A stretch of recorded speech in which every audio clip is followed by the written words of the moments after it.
அண்ணா வணக்கங்கண்ணா. வணக்கம். எப்படி இருக்கீங்க? நல்லா இருக்குண்ணா. நம்ம திருமலா டெக்ஸ்ல முகூர்த்தத்துக்கு சேலை கிடைக்குங்களா? இருக்குண்ணா. என்ன ரேட்ல வேணும் உங்களுக்கு? நான் ஸ்டார்டிங் ஒரு 1000 ரூபாயில இருக்குமா முகூர்த்த சேலை? 150 ரூபாயில இருக்குண்ணா. 150 ரூபாய்க்கு? ஐயோ 1000 ரூபாய் போட்டீங்க. அது பட்டு சேலைங்க ஆட்டும். ஆமா பட்டு சேலை. இங்க பாருங்க. ஒரு உரம்பைக்கு வச்சு விடலாம் மாட்டேங்கண்ணா. சூப்பரா இருக்கும். பத்திரிகை வைக்க போறீங்களா நீங்க? பட்டு சேலை எடுத்துட்டு போங்க. இந்தாங்க. 150 ரூபாய்க்கா? 150 ரூபாய்க்கு. அது கட்டுக்கட்ட வந்துருமா? கட்டுக்கட்ட வந்துரும். ப்ளவுஸ் மட்டும் தான் வராது. சூப்பர்ண்ணா. ஓபன் சரி பண்ணி வந்துரும். இங்க பாருங்க. கட்டுக்கட்ட சேலை. கட்டுக்கட்ட சேலை 5 பீஸ் வருங்க ஒரு கட்டுக்கு. ஒரு சேலையோட வர வெறும் 150 ரூபாய். வெறும் 150. வெறும் 150 கட்டு போடு தம்பி. சூப்பருங்க. இங்க பாருங்க. கிராண்டா இருக்குண்ணா. வெறும் 150 ரூபாய் கட்டு போடு. ஒரு சேலை 150 ரூபா. வெறும் 150 ரூபாய். அதே கட்டா எடுத்தீங்கன்னா 2 சேலை ஃப்ரீயா தரேன் உங்களுக்கு. ஒரு கட்டுக்கு 2 சேலை ஃப்ரீயா? ஆமா கட்டு வந்து 2250 ரூபாய் வருது. 2 சேலை ஃப்ரீயாவும் தரேன் உங்களுக்கு.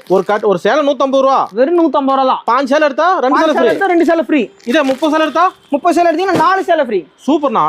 அதே நான் வந்து 45 சேலை எடுத்தீங்க 6 சேலை ஃப்ரீ. அந்த மாதிரி கட்டுக்கட்டா? கட்டுக்கட்டா. இந்த நம்பருக்கு ஸ்கிரீன்ஷாட் எடுத்து அனுப்பிச்சு விடுங்க. ஓகேண்ணா.